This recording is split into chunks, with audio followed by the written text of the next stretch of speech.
But ఈ ప్రభుత్వం నా మీద ఏంటి రాష్ట్రంలో ఉన్నటువంటి వైఎస్ఆర్ కాంగ్రెస్ పార్టీ నాయకులందరి మీద కూడా ఓ రకమైనటువంటి కక్ష కట్టున్నారు. అభద్రతా భావం వల్ల వచ్చినటువంటి కక్ష అది. రాజకీయాల్లో తొక్కేసి అనగదొక్కి మళ్లీ అధికారాన్ని చేజిక్కించుకోవాలన్నటువంటి ఆతృతతో చేస్తున్నటువంటి ఆకృత్యాల్లో భాగంగా జరిగింది.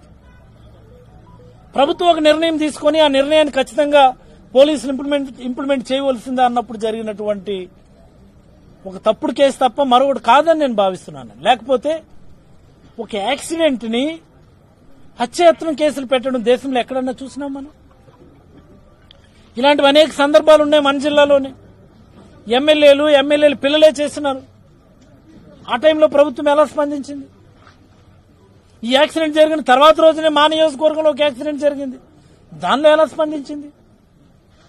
అంటే ఈ కేసు కోర్టులో ఉంది కాబట్టి దాని పూర్వపరాలు మాట్లాడడానికి మరి కొంత సమయం తీసుకుంటాను. కోర్టు పరిధిలో ఉన్నప్పుడు వాటి గురించి కామెంట్ చేయడం నాకు పెద్ద ఇష్టం లేదు. ఈ సందర్భంగా అంత దూరం నుంచి వచ్చి ఒక రోజంతా వెచ్చించి మా కుటుంబానికి, మా నియోజకవర్గంలో ఉన్న ప్రతి కార్యకర్తకి ధైర్యం చెప్పడానికి విచ్చేసినటువంటి మా నాయకుడు జగన్మోహన్ రెడ్డి గారికి నేనైతే ముందుగా మరొకసారి ధన్యవాదాలు తెలియజేస్తూ, ఆ రోజు జరిగినటువంటి పరిణామాలు నేను జైల్లో ఉన్నప్పుడు పేపర్లో చూస్తే నాకు అనిపించింది, ఇన్ని లక్షల మంది ఈ అన్యాయం పట్ల గొంతెత్తుతున్నారా? ఇన్ని లక్షల మంది ఈ అన్యాయం పట్ల కదిలి వచ్చారా?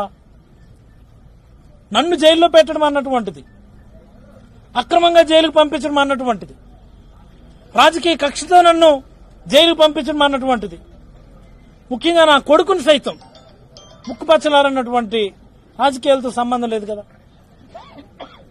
నా మీద కక్ష తీర్చుకోవడం కోసమని నా కొడుకును కూడా బలి చేయటం అన్నటువంటి దాని మీద ఇన్ని లక్షల మంది అనంతపురం నుంచి ఇచ్చాపురం వరకు గొంతెత్తి నినందించడం అన్నటువంటిది నిజంగా నాకు చాలా గర్వంగా అనిపించింది.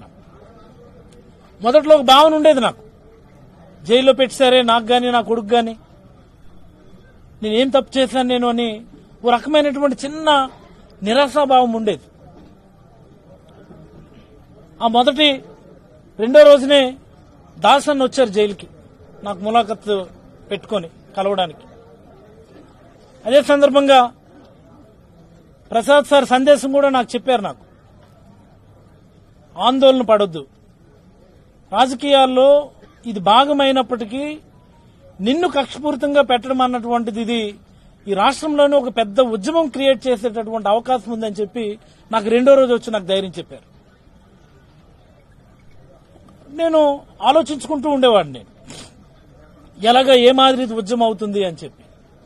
బట్ ఎప్పుడైతే నాయకుడు రావడానికి ఒక నిర్ణయం తీసుకున్నారని మళ్లీ పెద్దలు నాకు తెలియచేశారు, దీనిపైన రాష్ట్ర వ్యాప్తంగా పెద్ద ఎత్తున చర్చ జరుగుతుంది. ముఖ్యంగా మత్స్యకార సామాజిక వర్గంలో ఇది చాలా ఇన్డెప్త్, ఇది అన్యాయం అని చెప్పి అన్నటువంటి మాట వెళ్తుంది అన్నటువంటి విషయం చెప్పిన తర్వాత జైల్లో పెట్టడం అనే దాన్ని కూడా నేను చాలా సానుకూలంగా తీసుకున్నానని నేనైతే భావిస్తా ఉన్నా. ఈ 3 వారాల టైం నాది, బాబుతో కలిపితే 4 వారాల టైం, మేబీ ఒక దీక్ష లాంటి సమయమే నాకు గాని నా కుటుంబానికి గాని. మరి ఈ సందర్భంలో నాకు ధైర్యం చెప్పి, నాకు వెన్ను తట్టి, నాకు అన్ని రకాలుగా సహకరించిన పార్టీలో ఉన్నటువంటి అందరికీ, ఒక చిన్న కార్యకర్త నుంచి రాష్ట్ర అధ్యక్షుడి వరకు, జిల్లా పెద్దల గురించి అయితే నేనైతే ఒకసారి ప్రత్యేకంగా చెప్పదలుచుకున్నాను. నాకు జైల్లో పెట్టడమే కాకుండా నాయకుడు నన్ను చూడడానికి వచ్చినప్పుడు జరిగినటువంటి పరిణామాల గురించి కూడా ఒకసారి మాట్లాడితే, ఇచ్చెర్ల గొర్రెల కిరణ్ గారి మీద, వాళ్ల బృందం మీద కేసులు పెట్టారు. తిలక్ గారు పలాస వస్తే మా బృందం తిలక్ గారు అందరి మీద మళ్లీ కేసులు పెట్టారు. జిల్లా పార్టీ అధ్యక్షులు అలాగే ప్రసాద్ సార్ వాళ్ళ అబ్బాయి మీద, వాళ్ళందరి మీద కూడా కేసులు పెట్టారు. మరి ఆమ్దాల వలస చింతాడు రవి వాళ్ళు అందరు బృందాన్ని అయితే ఏకంగా మళ్లీ వాళ్ళను కూడా నాతో పాటు జైలు సహచరులుగా అక్కడ పంపించినటువంటి సందర్భం. ఇవన్నీ ఇన్ని చేయడానికి కారణం ప్రజల్లో వచ్చినటువంటి ఆ నిరసన జ్వాలని ప్రభుత్వం తట్టుకోలేకపోతుందేమో అని నేను అభిప్రాయపడతాను.